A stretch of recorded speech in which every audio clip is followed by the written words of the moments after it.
ये मंगलाचरण से हम लोग प्रारंभ कर रहे हैं। मंगलाचरण का पहला श्लोक बड़ा सुंदर श्लोक है। ये शार्दूल विकृत छंद है। शार्दूल बोलते हैं शेर को। आप समझिए शेर का तो समूह होता नहीं है, समूह में शेर कभी चलता नहीं, वो तो जंगल का राजा होता है, अकेला चलता है। और यदि किसी कारण से भय उसको उत्पन्न हो जाए, वो समूह में चलने लगे तो ये समूह से भी विकृत करने का सामर्थ्य रखता है। तो ये छंद जो है, छंद शास्त्र का राजा है और ये सिंह धर्म का प्रतीक है। सिंह धर्म ईश्वरम। श्री पराम्बा भगवती दुर्गा किसी सिंह पर सवार होकर के आप समझ लीजिए पूरे विश्व का शासन करती है। तो इसमें परब्रह्म परमात्मा का वर्णन किया गया है। श्लोक एक बार आपको सुना देते हैं। जन्माद्यस्य तोन्भयाधितरतस् चार्थे स्वभिज्ञ स्वराट् तेने ब्रह्म हृदय आदि कवये मुह्यन्ति यत् सूरयः तेजो वारि मृदां यथा विनिमयो यत्र सर्वो मृषा धाम्ना स्वेन सदा निरस्तकुहकं सत्यं परं धीमहि। धाम्ना स्वेन निरस्त कुहकम। कुह कहना होती माया, कुह कहना तक्षक होता है। तक्षक को कुह को तक्षक भी कहा गया है और कुह को माया भी कहा गया है। तो धामना स्वेन, धामना ने अपने तेज से, उस परब्रह्म परमात्मा में इतना तेज होता है, उसके तेज के कारण माया छाया उसके पास नहीं। जैसे आप समझ लीजिए प्रकाश के पास यदि कोई अंधकार को पकड़ के ले जाए तो प्रकाश के पास छोड़ दे तो प्रकाश के सामने अंधकार टिकता नहीं। इसलिए हमारे यहाँ मीमांसक लोगों ने कहा है कि आप 9 पदार्थ मानते हैं, 10वें पदार्थ को, अंधकार को भी पदार्थ मान लीजिए। अंधकार को उन्होंने पदार्थ सिद्ध कर दिया। पदार्थ के सामने बड़ी समस्या खड़ी हो गई। ये 10वां द्रव्य स्वीकार कर लिया जाए और उसके 9 प्रमाण दे दिए। नीला तमह चलम परस्पर विभागवत। ये नील है, चल है, तम है और परस्पर विभागवत है। ये चलता है, छाया जो होती है चलती है। जब हम लोग कहीं चलते हैं तो हमारे बगल में प्रकाश होता है, तो जैसे हम बढ़ते हैं वैसे छाया बढ़ने लगती है। तो परस्पर विभागवत, अलग अलग इसके विभाग हैं, उसमें गुण भी है। तो महाराज इसको स्वीकार कर लीजिए। तो उन्होंने कहा कि जो जिसमें रह जाए उसको पदार्थ माना जाए। कहा तुम अंधकार को बंद करके लाओ, प्रकाश में यदि स्थिर हो जाए तो उसको हम द्रव्य मान लेंगे, और प्रकाश को पकड़ के लाओ, अंधकार में उसको स्थापित करो, यदि वो प्रकाश अंधकार में रुक जाता है तो हम उसको द्रव्य मान लेंगे। तो ये जब भौतिक परीक्षा हुई, इस भौतिक परीक्षा में ये समझ लीजिए घनघोर निविड़ अंधकार में वो जो टार्च है वो जलती रही, और जहाँ जहाँ वो टार्च जली उसने, उस टार्च ने उस अंधकार को, वहाँ के अंधकार को नष्ट कर दिया। तो आप समझ लीजिए महाराज ये धामना स्वेन निरस्त कुहकम, ये अपने तेज से उस माया छाया को नष्ट करने की सामर्थ्य रखता है। तो वो परमात्मा कैसा है? सत्यम परम धीमहि, सत्य की सदा सर्वदा विजय। हम लोग जो है पंचोपासना करने वाले हैं, हम लोग ये मानते हैं कि परब्रह्म परमात्मा निर्गुण निराकार रहते हुए यदि सगुण साकार होता है तो वो परमात्मा विष्णु बनता है, और विष्णु 24 अवतार धारण करते हैं, तो हम उसकी उपासना करते हैं। इसलिए हम लोग वैष्णव। वो परब्रह्म परमात्मा शिव के रूप में आता है, हम लोग शैव कहलाते हैं, उसकी उपासना करते हैं। वह परब्रह्म परमात्मा आकार और गुणों को धारण करता है तो वो देवी बन जाता है। और हम अनेक रूपों में, दुर्गा में, महाकाली में, महालक्ष्मी में, महासरस्वती में, उनकी उपासना करते हैं। वही परमात्मा हमारे कल्याण के लिए सूर्य बन के आता है।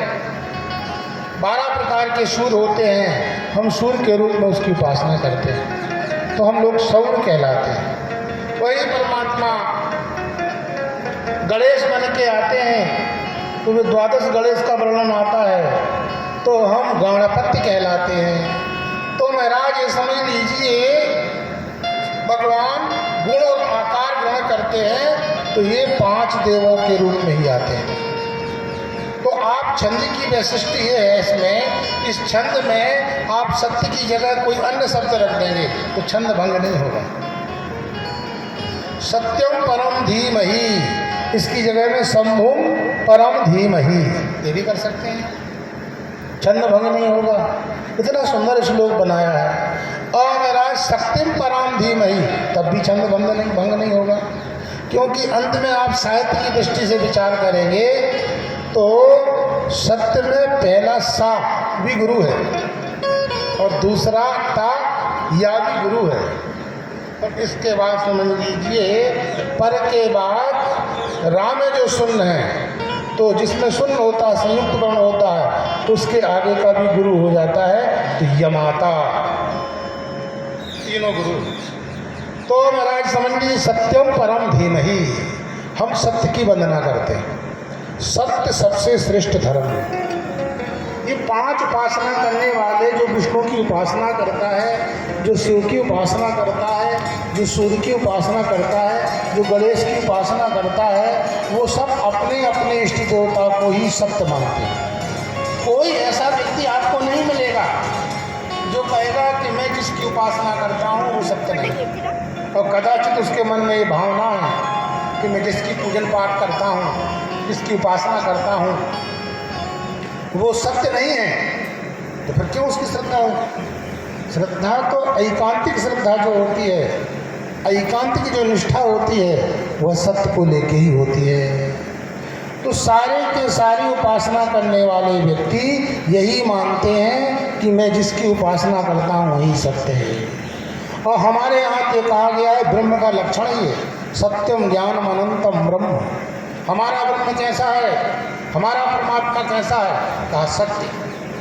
हमारा परमात्मा कैसा है, कहा ज्ञानमय है। और हमारा परमात्मा कैसा है, कहा अनंत है, उसकी कोई सीमा नहीं है, उसका कोई अंत नहीं है। हम लोग तो परमात्मा को सत्य ही मानते हैं। और महाराज जो हमारे धर्म के विपरीत आचरण करते हैं, वो लोग भी जिनकी उपासना करते हैं उसको भी वो सत्य मानते हैं। ईसाई लोग परमात्मा की उपासना घाट के रूप में करते हैं, फिर भी आप देखिए ट्रुथ है ना, सत्य, उस पर बड़ी निष्ठा रहती है उन लोगों। और महाराज मुसलमान लोग भी उस खुदा की उपासना करते हैं तो वो हक के रूप में करते हैं। हक ये क्या है, ये सत्य है। तो सभी लोगों को अपने इष्ट के प्रति सत्य निष्ठा रहती ही है।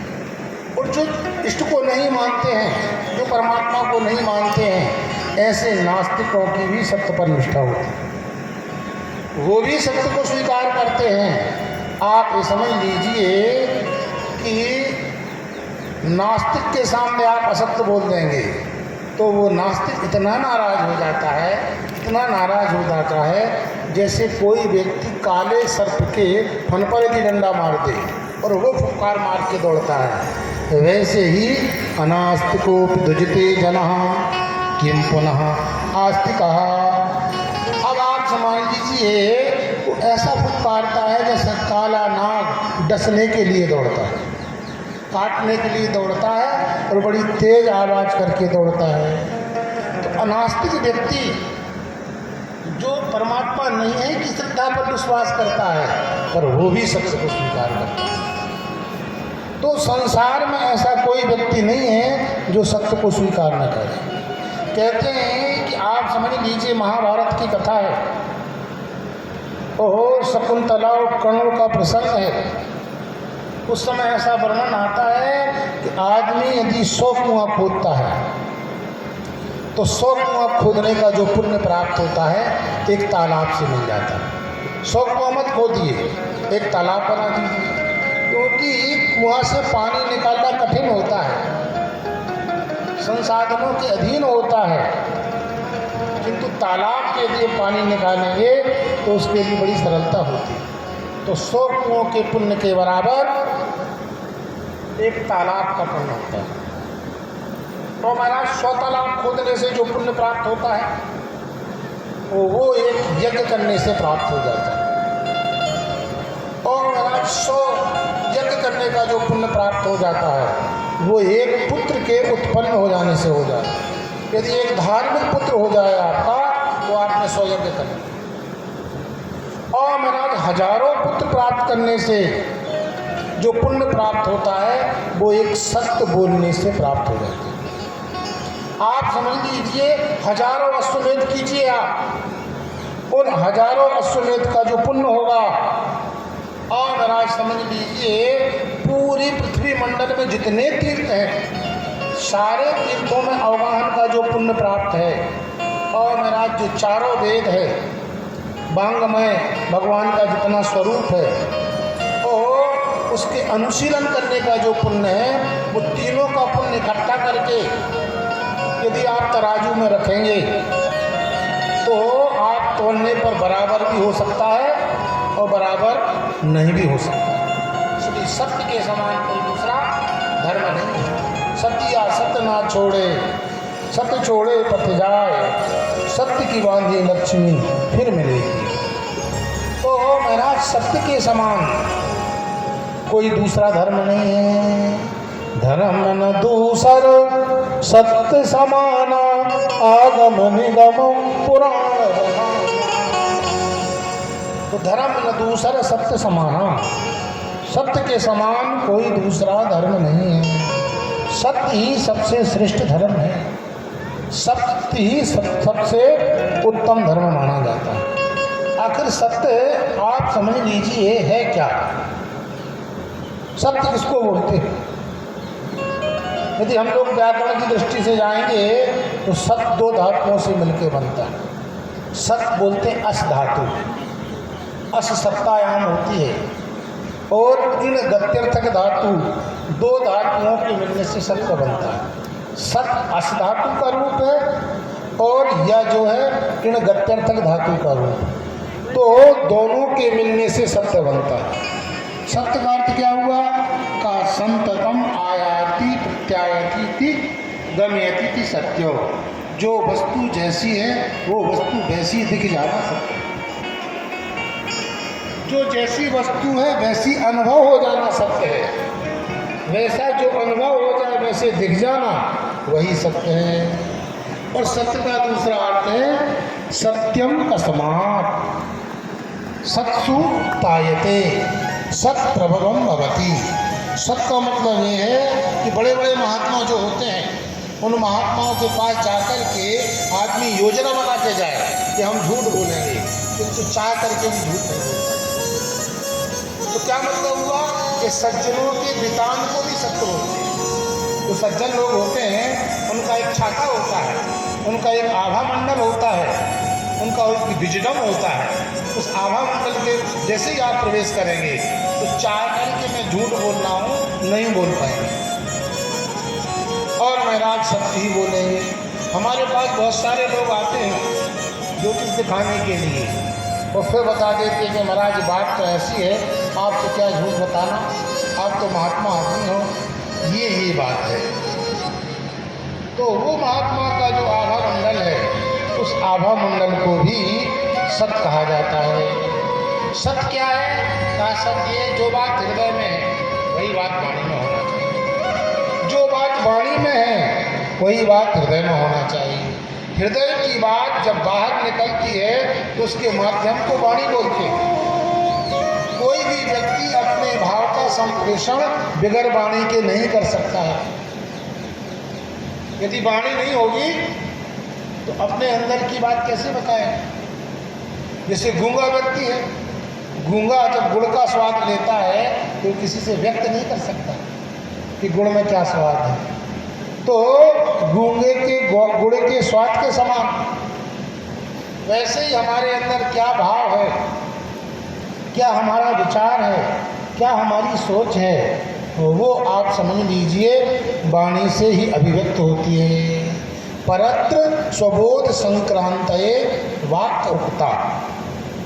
परत्र का मतलब ये है कि हमारे हृदय की बात आपके हृदय में चली जाए, उस माध्यम को वाणी कहा जाता है। और वाणी के द्वारा ही बात, मेरी बात आपके हृदय में जाएगी। तो वाणी में कितने दोष होते हैं? कहा वाणी में 3 दोष होते हैं। एक तो वाणी मिथ्या नहीं होना चाहिए, वंचिता वाणी, ठगने वाली बात। कुछ लोग वाणी से भी ठग लेते हैं। आजकल बहुत ठगी हो रही है।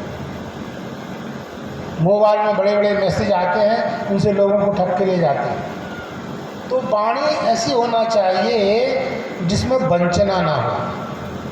वंचना मतलब ठगने वाली बात, वो नहीं होना चाहिए। और दूसरा वाणी का दोष है भ्रांति नहीं होना चाहिए। भ्रांति क्या बोलते हैं?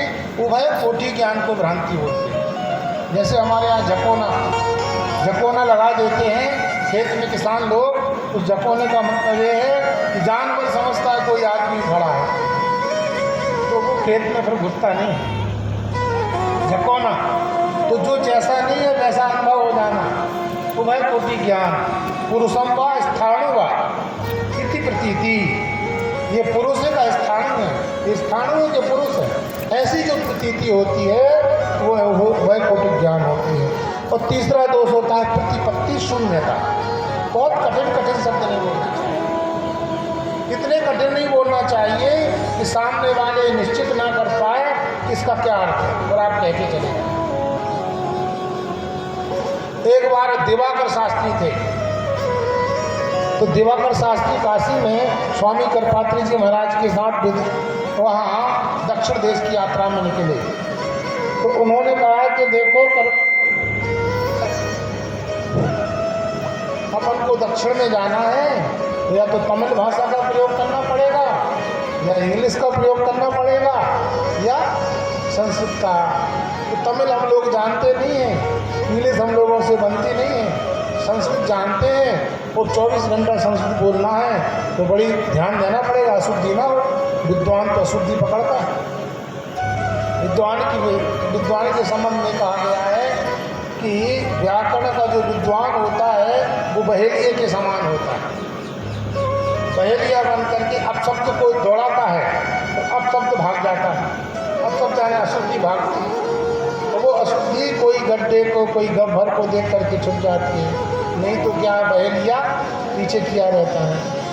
तो कहा वहाँ दिन रात संस्कृत बोलना पड़ेगी, तो अशुद्धि हुई उन्होंने पकड़ लेंगे वो नहीं। तो कहा महाराज चिंता मत करो, हम तो कादम्बरी की संस्कृत बोलेंगे।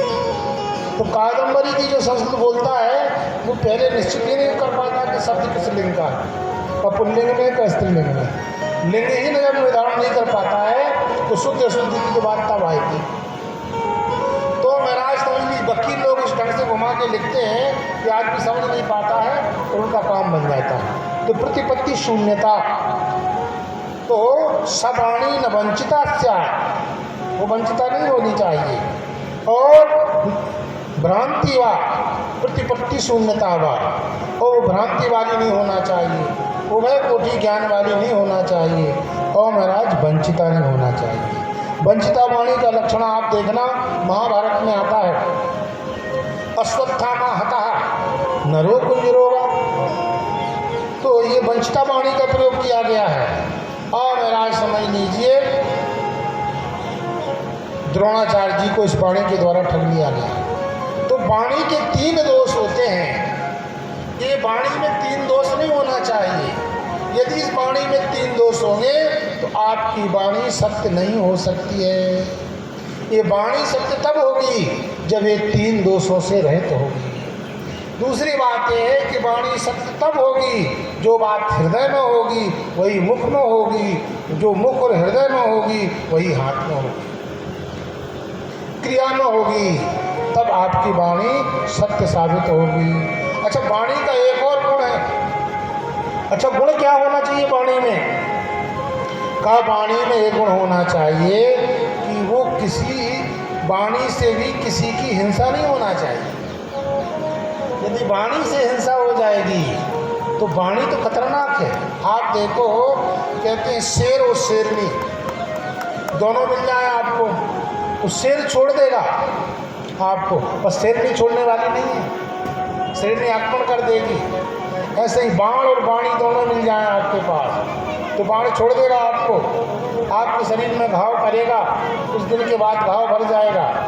पर जो घाव वाणी के द्वारा होगा वो घाव कभी भरने वाला नहीं होता, क्योंकि वाणी जो होती है घाव शरीर में नहीं करती है, ये मन में करती है, और मन का घाव सदा सर्वदा हरा ही बना रहे। आप समझ लीजिए वाणी का जो घाव होता है वो कभी भरने वाला नहीं होता है। तो ये बाण से भी खतरनाक होती है। बाण तो छोड़ देता है, सिर तो छोड़ देता है, पर शेरनी छोड़ने वाली नहीं है। तो वाणी को बड़ा विचार करके बोलना चाहिए। इसलिए हमारे यहाँ आचार्य लोग कहते हैं वीर का क्षय हो जाए वो स्वीकार है, पर वाणी का क्षय नहीं होना चाहिए। वाणी को तो बहुत सोच विचार करके मनन करके कितना कब कहाँ बोलना है इसका विचार होना चाहिए। तो महाराज कहते हैं सत्य से वचनम श्रेय, सत्य बोलिए बहुत अच्छी बात है, श्रेय है, पर सत्यादपि हितम वदेत्।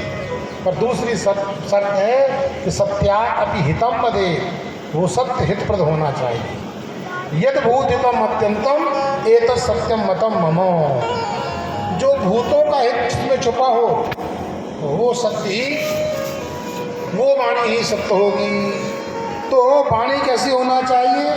भूतोपघाताय तो न भवति, भूतोपकारिता, प्राणियों का उसमें कल्याण निहित होना चाहिए, तो वही वाणी आप समझ लीजिए सत्य होगी। तो जिसमें प्राणियों का कल्याण निहित है तो बहुत विचार करके बोलना चाहिए। वाणी ऐसी बोलिए मन का आपा खोए, फौरन को शीतल करे आपको शीतल। वाणी भी हृदय का अंगार है। कहते हैं किसी को मारने के लिए यदि हाथ में अंगार उठाएंगे तो जिसको मार रहे हैं वो पहले जलेगा कि मारने वाला जलेगा? मारने वाला जलेगा, क्योंकि हाथ में उसने उठाया उसको अंगार को, उसका अंगार से हाथ चलेगा। यदि वो प्रक्षिप्त करेगा, फेंकेगा, तो फेंकने में कदाचित लग जाए तो जल सकता है, और नहीं लगा तो उठाने वाला तो पहले ही जल जाता है। तो सत्यम परम धीमहि, उस सत्य की सर्वदा विजय हो, सर्वोत्कृष्ट विजय हो। तो महाराज सत्य के रूप में क्यों वेदव्यास जी ने वंदना की? वेदव्यास जी को अनुभव हो गया था, वेदव्यास जी समझ चुके थे। बहुत सारे पुराण उन्होंने ऐसे लिखे थे जिसमें विष्णु की जयकार की थी, पर जो वैष्णव लोग थे उन्होंने उस प्राण को स्वीकार किया, उनकी बात मानी। जो वैष्णव से भिन्न थे उन लोगों ने स्वीकार नहीं किया। उन्होंने बहुत सारी जगह में शिव की जयकार की, उन्होंने बहुत सारी जगह में शक्ति की जयकार की, उन्होंने बहुत सारी जगह में आप समझ लीजिए गणेश जी की जयकार की, उन्होंने बहुत सारी जगह में देवी की जयकार की। तो जहाँ जिसकी जयकार की उन लोगों ने उसको तो स्वीकार कर लिया, पर सार्वभौम रूप से जो सनातनी थे, जो सभी सामान्य लोग थे, उन लोगों के लिए ग्राह्य कोई ऐसा ग्रंथ नहीं था। तो ऐसे ग्रंथ की जरूरत थी जो सर्वग्राह्य हो। तो उन्होंने श्रीमद् भागवत की रचना की, उसमें कहा सत्यम परम धीमहि, सत्य सबको सर्वग्राह्य है, सत्य को सब लोगों ने स्वीकार कर लिया। तो क्या है? कहा जन्माद्यस्य तोन्वयादितरतस्, का उस परब्रह्म परमात्मा को जानना है। कहा उस परमात्मा को जानने के आप समझ लीजिए दो प्रमाण हैं, दो लक्षण हैं। बिगर लक्षण के लक्ष्य को नहीं पहुंच सकता है व्यक्ति, बिगर लक्षण के लक्ष्य की पहचान नहीं होती है। हर व्यक्ति की कोई ना कोई पहचान होती है, उसी पहचान से वह जाना जाता है, उसी से लखाया जाता है। तो परमात्मा को कैसे जाने, उस सत्य को कैसे जाने? आपने तो कह दिया सत्यम परम धीमहि, सत्य को जानिए। उस सत्य को कैसे जाने? कहा उस सत्य को दो रूप से आप जान सकते हैं। उस सत्य को अपने स्वरूप के रूप में जान सकते हैं, या उस सत्य को उसके कार्य के रूप में जान सकते हैं। उस परब्रह्म परमात्मा को जानने के दो लक्षण हैं, एक स्वरूप लक्षण है और एक तटस्थ लक्षण है। स्वरूप लक्षण का मतलब है स्वरूप से ही अपने को दिखाए, और तटस्थ लक्षण का मतलब ये है लक्ष्य से दूर रह करके लक्ष्य को दिखाना। दूर खड़ा व्यक्ति हो जाए तो देखो अमुक व्यक्ति है, इससे भी उसकी पहचान होती है। और एक समझ लीजिए अपने स्वरूप से पहचान। तो उस परब्रह्म परमात्मा को दो रूपों से हम जान सकते हैं। स्वरूपेण एवं व्यावर्तकत्वम स्वरूप लक्षणम, और कदाचित सति व्यावर्तकत्वम पटस्थ लक्षणम। कदाचित तो व्यावर्तन करे, कदाचित तो ज्ञान कराए, तो कदाचित ज्ञान न कराए। तो भगवती श्रुति कहती है कि आप स्वरूप से भी परमात्मा को जान सकते हो और उसके कार्य के द्वारा भी परमात्मा को जान सकते हो। तो ये दोनों लक्षणों का इसमें समन्वय किया गया। अब आप देखेंगे जन्माद्यस्यतः, यहाँ से श्लोक शुरू होता है और समाप्त कहाँ होता है? सत्यम परम धीमहि। तो सत्यम परम धीमहि ये प्रसिद्ध वेद वाक्य है, वेद है।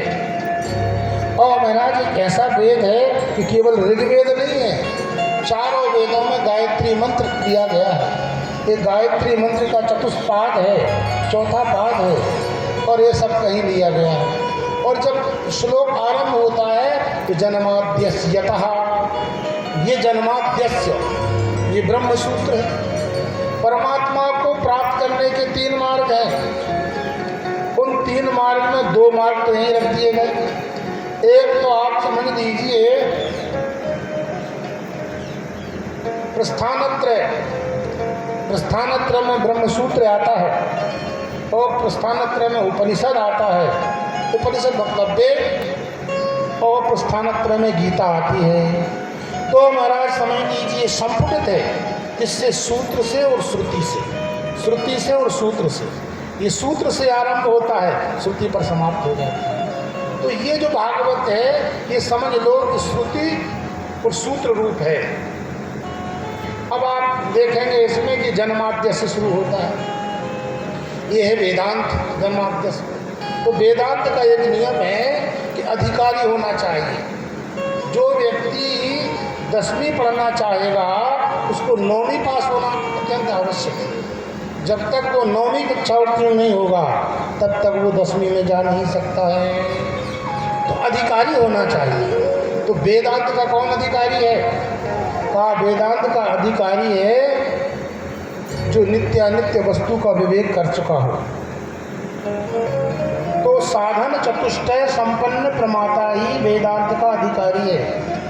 नित्यानित्य वस्तु विवेक, उसके अंदर विवेक होना चाहिए, उसके अंदर वैराग्य होना चाहिए, उसके अंदर समदमादि सट संपत्ति होना चाहिए, और उसके अंतर्गत मुमुक्षा होना चाहिए, मुक्त होने की इच्छा होना चाहिए, और महाराज विवेक होना चाहिए, वैराग्य होना चाहिए, समाधि सट संपत्ति होना चाहिए।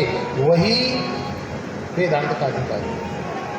और यदि उसके अंदर एक चीज़ें नहीं हैं तो वो वेदांत का अधिकारी नहीं है। और भागवत का वैशिष्ट्य ये है कि वेदांत पढ़ने के पहले भागवत पढ़िए और वेदांत पढ़ने के बाद भी भागवत पढ़िए। भागवत पढ़ने के बाद वेदांत पर अधिकार आएगा, और हमारा अधिकार के पहले भी भागवत है, अधिकार के बाद भी भागवत है। तो जिन लोगों को वेदांत से परमात्मा को जानना है तो भागवत उनको भी पढ़ना पड़ेगा। और महाराज जिन्होंने वेदांत पढ़ लिया है तो उनको भी भागवत की जरूरत है। तो इसमें अधिकार की बात नहीं है, कोई भी पढ़े। जो चीज़ आपको वेदांत से प्राप्त होने वाली है वही वस्तु आपको भागवत से सुलभ रूप से प्राप्त हो जाएगी। जैसे नीम की गोली होती है, कड़वी गोली, तो आप समझिए नीम की गोली ये जानते होंगे कि हमारे शरीर के समस्त रोगों को नष्ट कर देगी, तब भी व्यक्ति उसको खाने में नाक मुंह सिकोड़ता है। और यदि उसमें शर्करा का घोल लगा दिया जाए, सीतोपलादि से युक्त हो जाए, तो कहते हैं कि बूढ़े की तो बात छोड़ो, बालक भी खाने के लिए तैयार हो जाए। तो ये आप समझ लीजिए कड़वी नीम जो होती है उसमें शक्कर मिला दे दें, शक्कर कोटेड कर दें, उससे सारे के सारे लोग बड़े चाव के साथ खा जाते हैं। तो ये शुद्ध वेदांत की बात करता है। पर इसमें विशेषता ये है कि छंद के द्वारा, अलंकार के द्वारा, रस के द्वारा, रसाभास के द्वारा भाव के द्वारा, भावभास के द्वारा, भाव सबलता के द्वारा आप समझ लीजिए सर्वग्राह्य बना दी गई है। तो जन्माद् यस्यतो भयादितर्कस्, का उस परमात्मा की कैसे पहचान करोगे? का उस परमात्मा की पहचान दो रूपों से। एक तो उस परमात्मा को हम स्वरूप से, जैसे कह दिया सत्यम ज्ञान अनंतम ब्रह्म, भगवान कैसा है? सत्यम ज्ञान अनंतम ब्रह्म। सत्य कहने से असत्य का बात हो गया, ज्ञान कहने से अज्ञान का बाद हो गया, और अनंत कहने से अंत का बाद हो गया। इससे ही इसका भगवान की पहचान, ये स्वरूप हो जाएगा उसका। और महाराज समझ लीजिए तटस्थ लक्षण से कैसे पहचान करेंगे? तो अन्वयेषु और अकार्येषु, एक तो समझ लीजिए अन्वय और एक व्यतिरेक होता है। अन्वय का मतलब होता है तत्सत्य तत्सत्वम, और व्यतिरेक का मतलब होता है तद्भावे तद्भावा इति व्यतिरेक। अन्वय का मतलब हुआ कि यदि धुआं है तो आग है, और महाराज व्यतिरेक का मतलब है आग नहीं है तो धुआं है। आग का धुआं के साथ नित्य साहचर्य जो है वही अन्वय व्यतिरेक कहलाता है। तो कैसे पहचान करेंगे? स्वरूप से स्वरूप की पहचान रामचरितमानस में बड़ा सुंदर दृष्टांत है। आप समझ लीजिए भगवान जब वनवास में जाते हैं तो श्रृंगवेरपुर जब पहुंचते हैं तो आगे आगे भगवान चल रहे हैं, उनके पीछे जनक कन्या सीता जी चल रही हैं और उनके पीछे लक्ष्मण जी चल रहे हैं। तो महाराज समझ लीजिए वहाँ की जो नारियाँ हैं वो पूछती हैं सीता जी से, और सीता जी बड़ा सुंदर उनको उत्तर देते हैं। वो पूछती हैं कि सहज स्वभाव सुभग तनु गोरे। उन्होंने पूछा कि ये बताओ कि तुम्हारे पति कौन है? एक तो गौर वर्ण थे और एक श्याम वर्ण थे, तो इन दो में से तुम हमको ये बताओ कि तुम्हारे पति कौन है। पूछ रही है क्या कि पति का नाम बताओ, पति कौन है दो में से। तो सीता जी जो है क्या बताती हैं? सहज स्वभाव सुभग तनु गोरे, नाम लखन लघु देवर हो। पूछी पति को और बताया देवर को। इसका क्या मतलब है? इसका मतलब ये है कि दो में से एक को बता देंगे तो दूसरे की अपने आप पहचान हो जाएगी। पारिशेषानुमान है। आप समझ लीजिए कोई व्यक्ति चने को पहचानता है, गेहूं को नहीं पहचानता, और दोनों मिले हुए हैं। तो एक व्यक्ति समझदार आया का जो लाल लाल है वो गोल गोल है, लाल लाल है वो चना है। तो आप समझ लो लाल लाल गोल गोल वो चना हो गया, जो शेष बचा वो गेहूं हो गया। तो पूछा किसको? पति को, और बताया किसको? देवर को। तो ये कौन सा लक्षण है? तटस्थ लक्षण है। तटस्थ लक्षण के द्वारा उन्होंने बता दिया सहज स्वभाव सुभग तनु गोरे, तन से गोरे हैं, सामान्य स्वभाव है, कुछ अपने आप को दिखाने की कोशिश नहीं करते हैं, उनके स्वभाव में सहजता है। तो नाम लखन है उनका, और वो मेरे छोटे वाले देवर हैं। और मेरा समझ लीजिए ये तो उन्होंने बता दिया। अब सीधा पूछा फिर दोबारा उन्होंने कहा पति, तो कहते हैं बहुरी बदन तनु अंचल ढाकी, और पियतन चितह भौह कर बाकी। तो बहुरी बदन विदु अंचल ढाकी, उन्होंने अपने अंचल को ढका, अंचल से मुख को नजर से बता दिया। बहुरी बदन विदु अंचल ढाकी, पियतन चितह भौह कर बाकी। तो संकेत के द्वारा बता दिया, संकेत से बता दिया कि यही हमारे पति हैं। ऐसे ही भगवती श्रुति जो है संकेत के द्वारा बता देती है। वेद में संकेत के द्वारा ये बताया गया है कि जिससे संसार पैदा हुआ वही परमात्मा। ये न जाता न जीवंती, तो जिससे संसार पैदा हुआ है, जो इस संसार की रक्षा करता है और जिसमें संसार का लय हो जाता है, वही इस जगत का करता धरता है, वही परमात्मा है, अनंत कोटि ब्रह्मांड नायक है। आप समझ लीजिए वेद वाक्य तस्य जोनिम परिपश्यन्ति धीरा, तस्य कस्य सर्वनाम शब्द से कह दिया गया, जिसकी योनि को, कारण को, इस संसार के कारण को लोग देखते हैं कि संसार कैसे उत्पन्न हुआ, किसने उत्पन्न किया, किस हेतु से उत्पन्न किया, इसका जो लोग विचार करते हैं और अच्छी तरह से जांच करते हैं, वही परब्रह्म परमात्मा। तो महाराज ये समझ लीजिए, यतो वा इमानि भूतानि जायन्ते येन जातानि जीवन्ति, तो जिससे सारा संसार पैदा होता है वही परब्रह्म परमात्मा है, और वो समस्त सद कार्यों में व्याप्त है और असद कार्यों से हट करके है। उसको कैसे पहचानेंगे?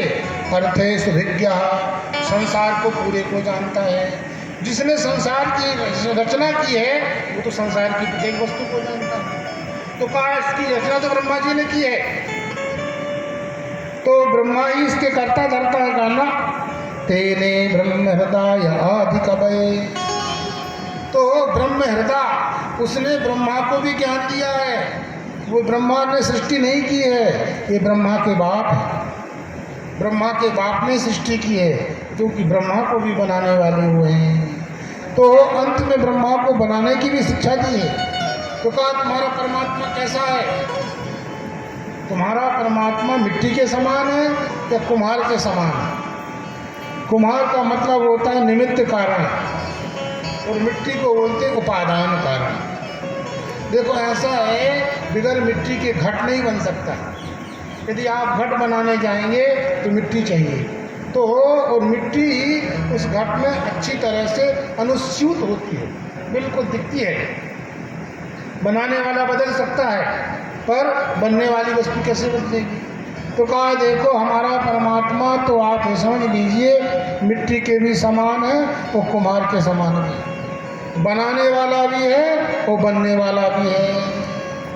परमात्मा ही मिट्टी है और परमात्मा ही कुम्हार। इस संसार का परब्रह्म परमात्मा अभिन्न निमित्तोपादान कारण है। उपादान कारण भी परमात्मा है और निमित्त कारण भी परमात्मा है। मुह्यन्ति यत् सूरयः, उसकी सृष्टि को देख करके बड़े बड़े ज्ञानी विज्ञानी भी मोह को प्राप्त हो जाते हैं। तेजो वारिमृदाम यथा विनिमयो, ये कमाल किस बात का है? कमाल है पृथ्वी जल और तेज का है। पृथ्वी जल और तेज में परस्पर व्यत्यय है, इन एक्सचेंज है। इन एक्सचेंज के द्वारा ही आदमी के मन में भ्रम उत्पन्न होता है। पर ये लगता सच है पर रहता सच नहीं, अनर्वचनीय है।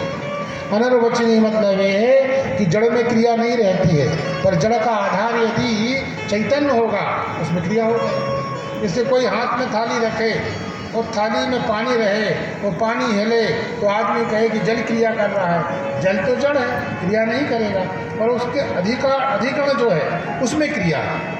अधिकरण में हलचल होने से अध्यस्त वस्तु में भी हलचल हो जाती है।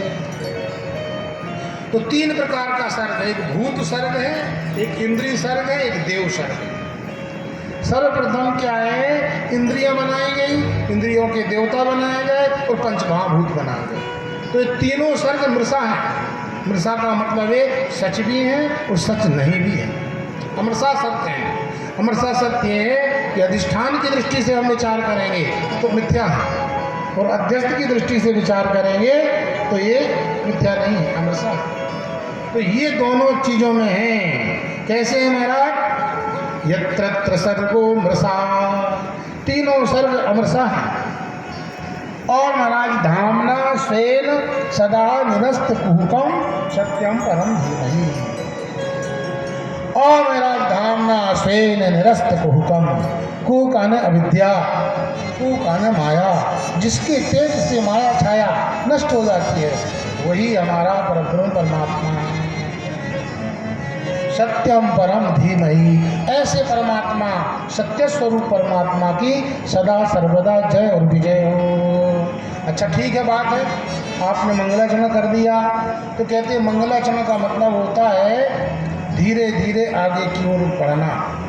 मगी गत्यर्थक धातु से मंगल शब्द बनता है।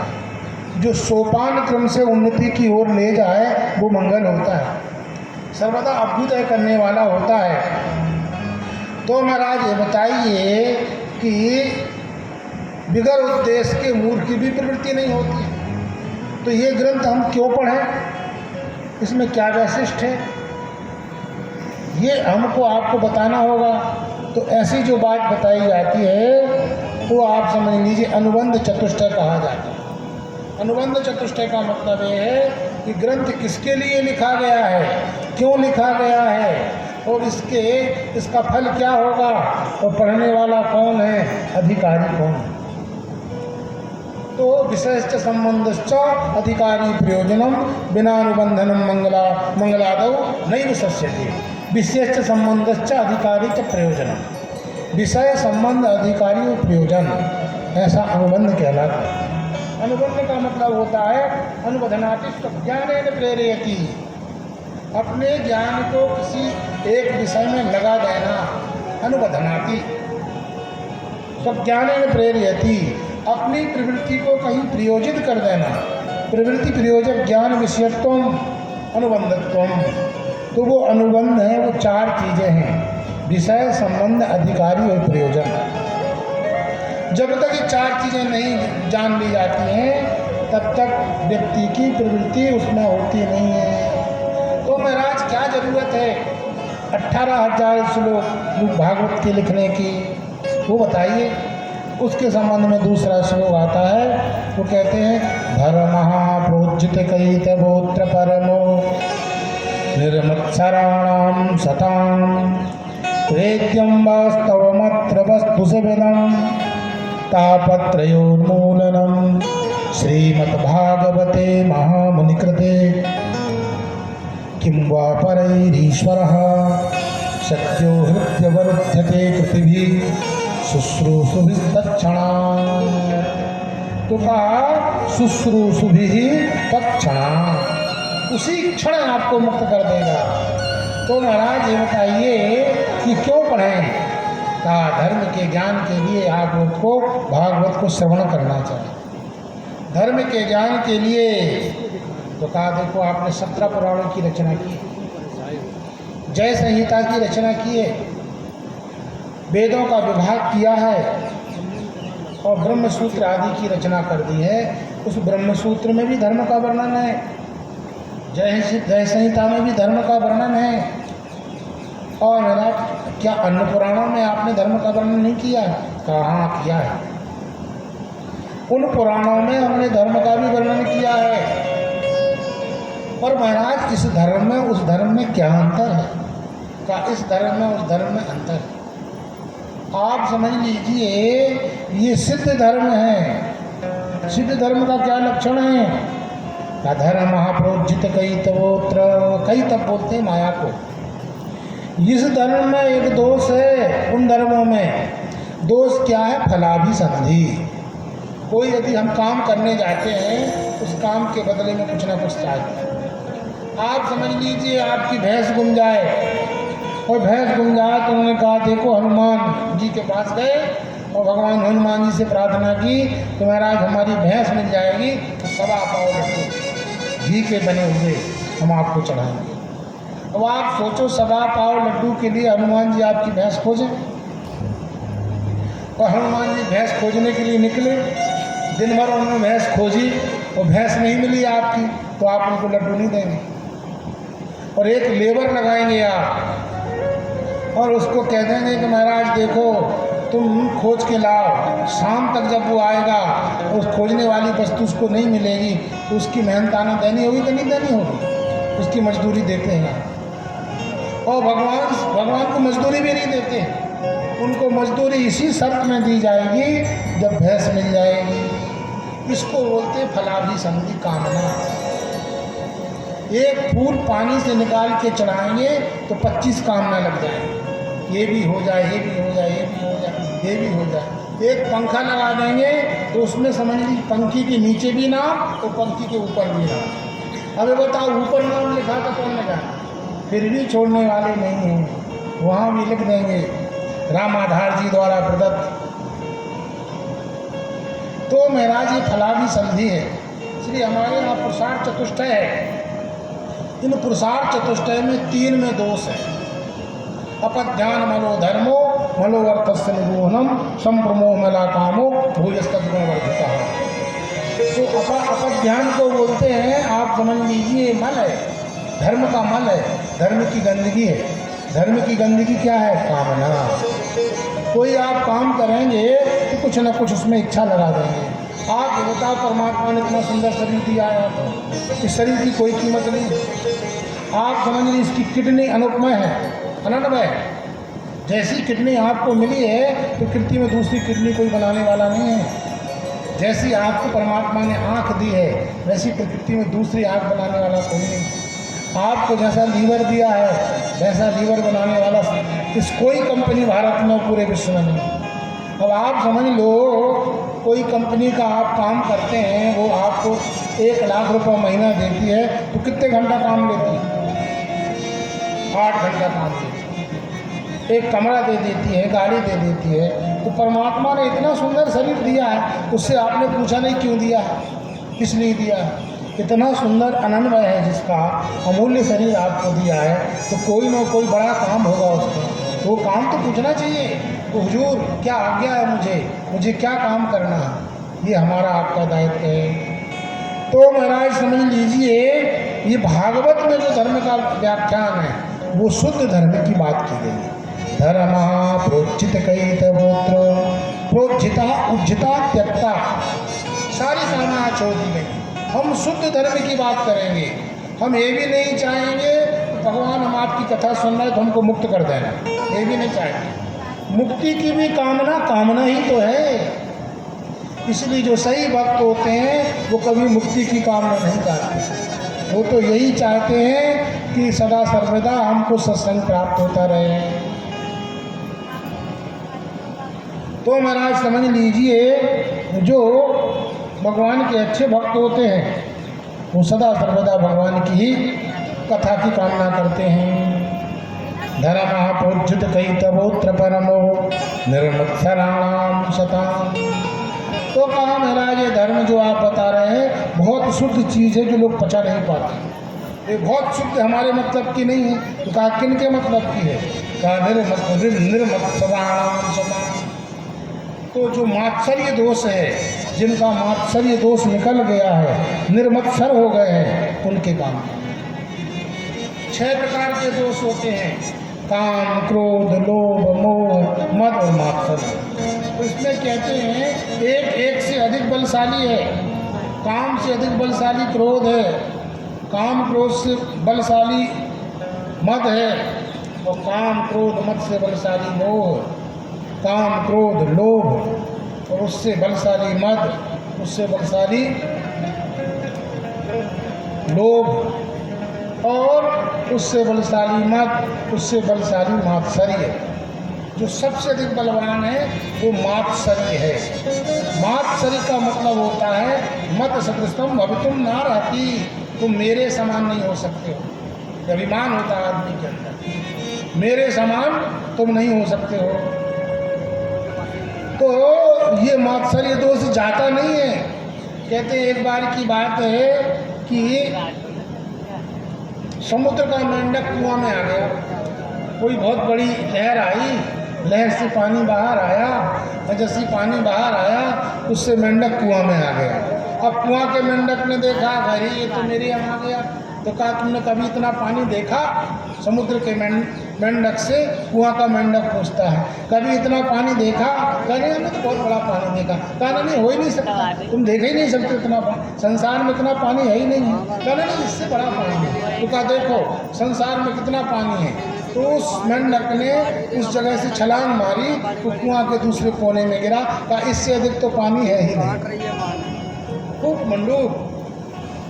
तो मत सदृश्यम, मेरे बराबर भवितुम ना रहती।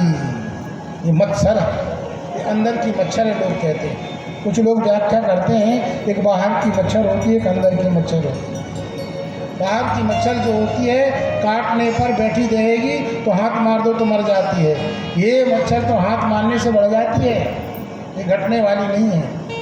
तो जिनका मत्सर्य दोष निकल गया है, निर्मुत्सय हो गए हैं, उनके विषय का भागवत का नाना।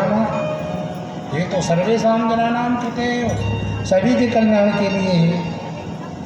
इससे ये बता दिया कि आप समझ लीजिए कर्म कांड से भी ये श्रेष्ठ है।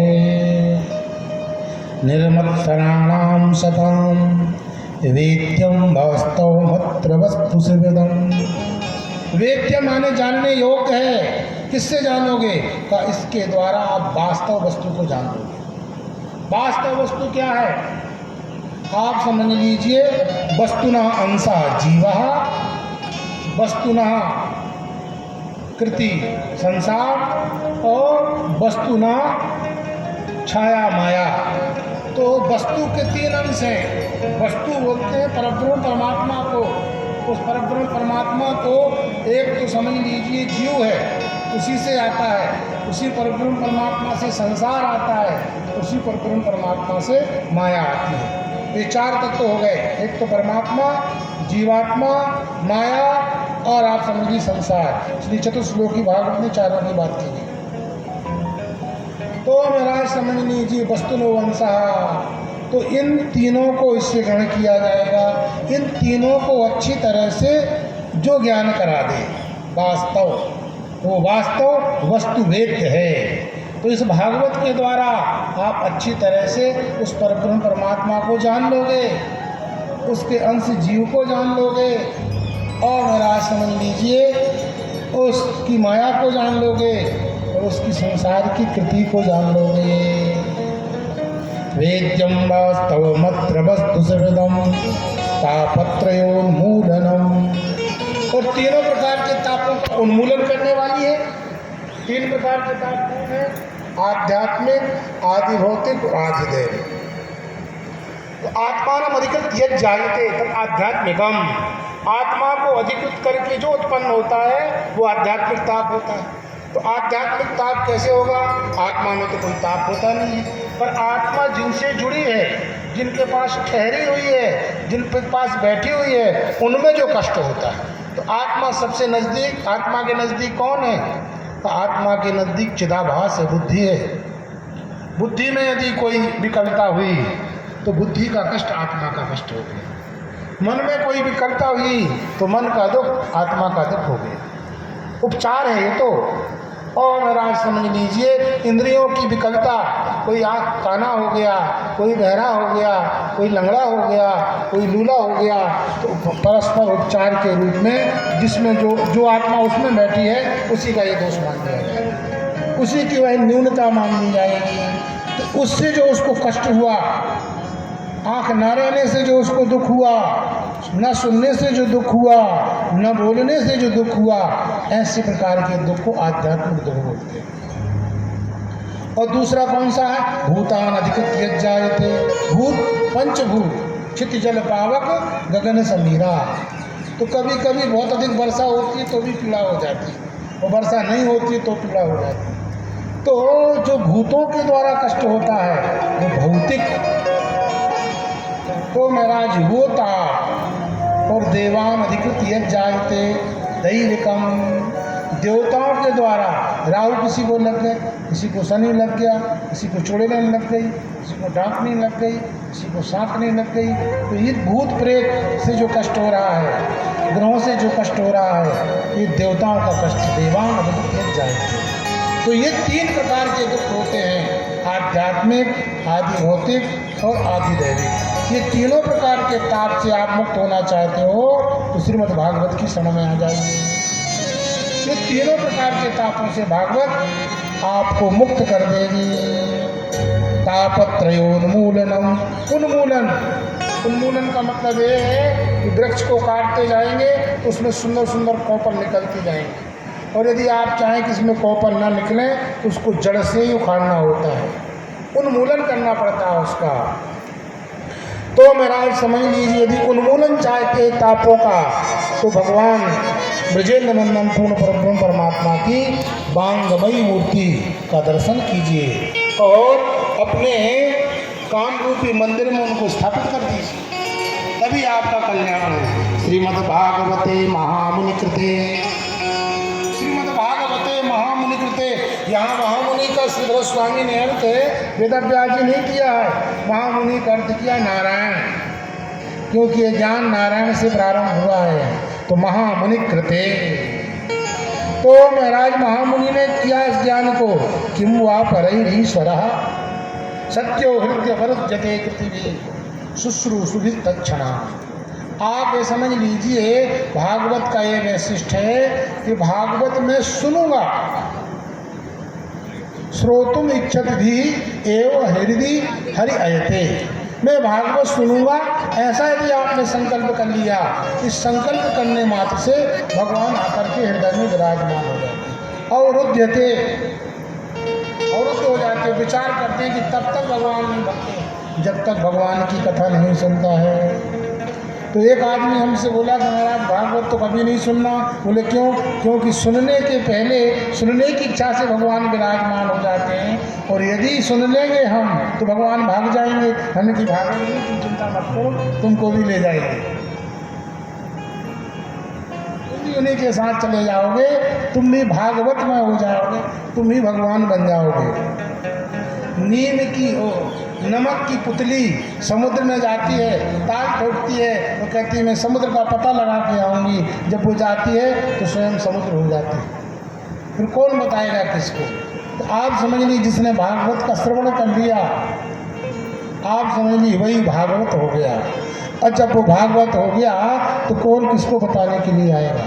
तो सत्यो हृदय वरुध्यते कृतिभिः शुश्रूषुभिः तत्क्षणा श्रोतुम इच्छत भी एव हृदय हरि अयते तत्क्षणा। उसी क्षण जिस समय आपने संकल्प किया मैं भागवत सुनूंगा, उसी समय भगवान आपके हृदय में विराजमान हो जाएंगे। कहते हैं बुद्धि में जब आपका ज्ञान होता है उसमें 8 छन्ना लगे रहते, बुद्धि के 8 छन्ना का क्रम होता है। 8 छन्नों से जब छनेगा ज्ञान तो आपका होगा। तो पहले क्या है? तो शुश्रूषते, शृणोति, गृह्णीते, विजानाति, ऊहते, अपोहति, धारयति, तत्त्वञ्च अभिनिवेशते। ये 8 छन्नों से जब छनता है ज्ञान, 8 छन्नों के बाद जो बचता है वो आपका शुद्ध ज्ञान होता है। तो महाराज ये तो 8 छन्ने की जरूरत नहीं है, ये पहले छन्ने में ही पास हो गया। सुनने मात्र से भगवान उसके तन हृदय में आके विराजमान हो जाते हैं। तो तत्क्षणात् और अन्य पुराण श्रवण करने के बाद भगवान हृदय में आएंगे का नहीं आएंगे, इसमें भी संदेह है। इसलिए संदेह है कि सब में सकाम बात रहती है, ये निष्काम ग्रंथ है। आखिर भागवत है क्या? तो कहा देखो भागवत जो है वेद का पका हुआ फल, निगम कल्पतरोर गलितम फल, गलित फल है। गलित का मतलब ये है कि ये समझ लीजिए बिल्कुल पका हुआ। आम जो होता है, आम सीजन चल रहा है आम का, कई प्रकार से पाक होता है आम का, और आम में जो रस आता है वो कहाँ से आता है? आम में रस आता है आम की छाल से, आम की मूल से, आम की शाखा से, आम की प्रशाखा से, आम के पत्ते से।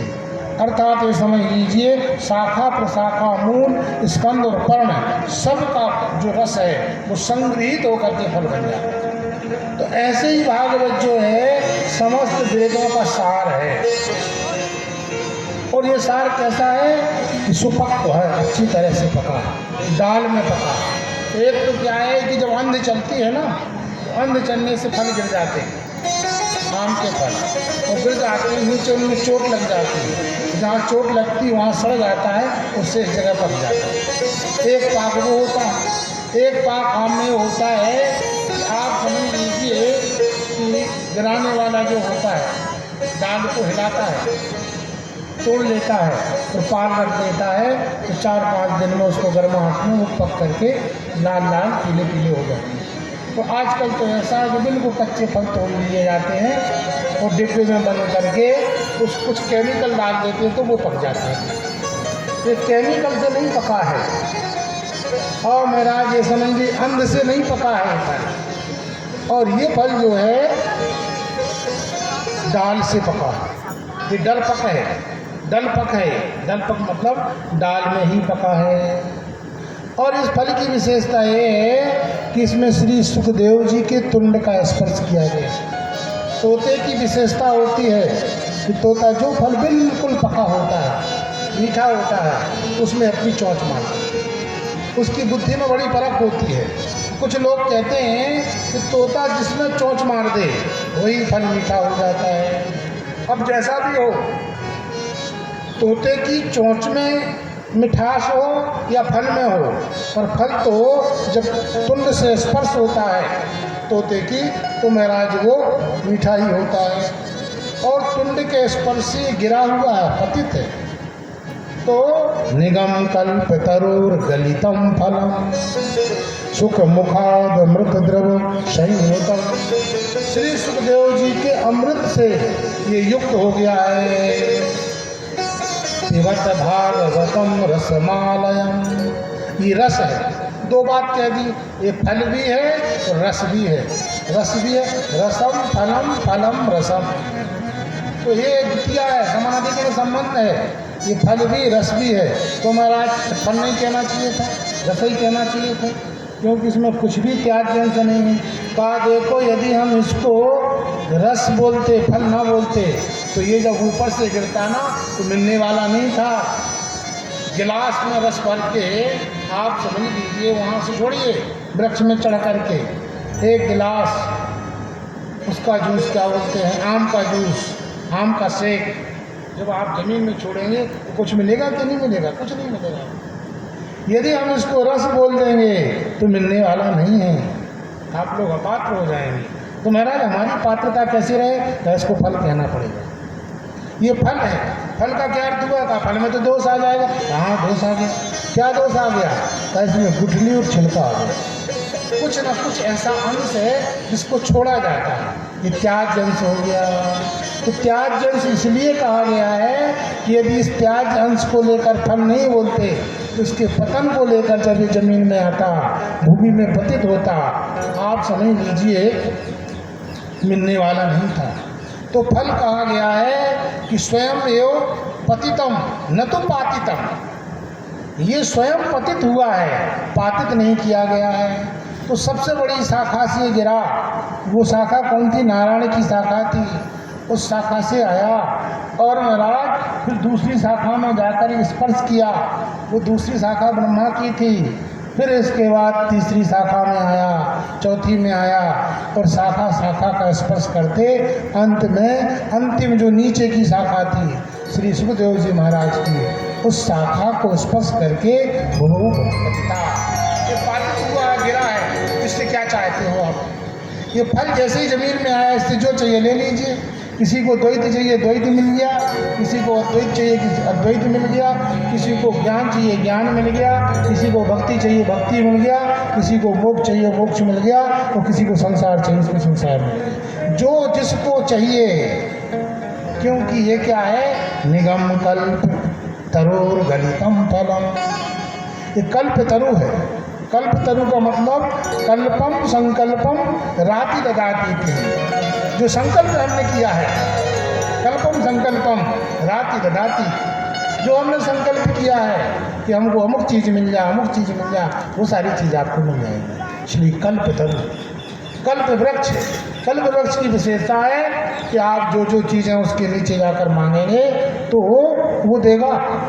पर जो सामान्य कल्प वृक्ष है वो तो केवल दो ही चीज़ देता है। चार चीज़ें होती हैं, धर्म, अर्थ, काम और मोक्ष। तो ये संसारी कल्प तरु जो है ये आपको अर्थ और काम दे सकता है, धर्म नहीं दे सकता। किसी कल्प वृक्ष के नीचे जाकर के कहो कि मुझे 100 यज्ञों का पुण्य प्राप्त हो जाए, ना मिलेगा। किसी कल्प वृक्ष के नीचे जाओ और मोक्ष मिल जाए तो मिलेगा, तो नहीं मिलेगा। पर इस कल्प वृक्ष के नीचे आप 100 यज्ञों का पुण्य प्राप्त करना चाहेंगे तो 100 यज्ञों का पुण्य मिल जाएगा। और महाराज मोक्ष चाहेंगे तो मोक्ष की भी प्राप्ति हो जाएगी। तो क्या करें महाराज? पिबत भागवतम, पियो पियो पियो। कब तक पिए? कहा पीते जाओ जब तक बेहोश ना हो। अच्छा, कहा बेहोश हो गए, बेहोश होने के बाद होश आएगा, क्या करेंगे? कहा फिर पीते जाओ। पीते जाओ कब तक पिए? कहा जब तक मृत्यु ना हो जाए। कहा मर जाएंगे, मरने के बाद फिर जन्म होगा, क्या करें? कहा फिर पीते जाओ। तो कब तक पिए? जब तक सारे के सारे पाप नष्ट ना हो जाए। कहा महाराज सारे के सारे पाप नष्ट हो गए। पाप नष्ट होने के बाद भी पुण्य शेष रह गए, उन पुण्यों की वजह से हमारा जन्म हुआ। अब क्या करें? कहा पीते जाओ जब तक पुण्य नष्ट ना हो जाए। कहा महाराज पाप भी नष्ट हो गए, पुण्य भी नष्ट हो गए पीते, अब क्या करें? कहा पीते जाओ जब तक आलयम। आलय का अर्थ है अंशी की ओर जब तक नहीं पहुंच जाता है तब तक पीते जाओ।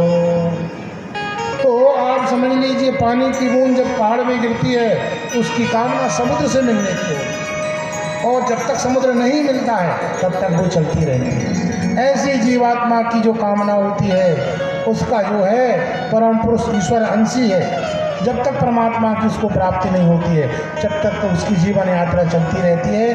कभी मनुष्य बनता है, कभी पशु बनता है, कभी पक्षी बनता है, कई योनियों में भ्रमण करता है। जैसे नदी का पानी, जब नर्मदा का पानी जब चलता है, आप समझिए गंगा का पानी, और जब चलता है गंगा सागर की ओर तो रास्ते में बहुत सारे घाट मिलते हैं, सब घाटों को स्पर्श करते हुए जाता है। ऐसे ही जीवात्मा जब परमात्मा की ओर चलता है तो कई योनियों में होके जाता है, पर एक अंतिम योनि है, वो योनि है मनुष्य की। इस योनि में आता है तो गंगा सागर में मिल जाता है, फिर उसकी कामना समाप्त हो जाती है।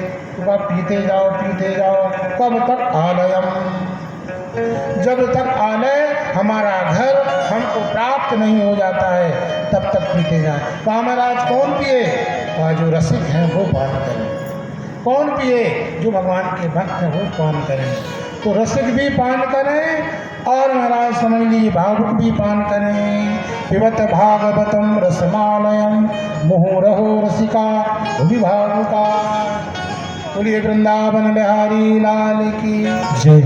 अब आप लोग भजन श्रवण करें, उसके बाद सृष्टि क्रम का वर्णन करेंगे, तो अन्य कथाओं पर चर्चा करेंगे।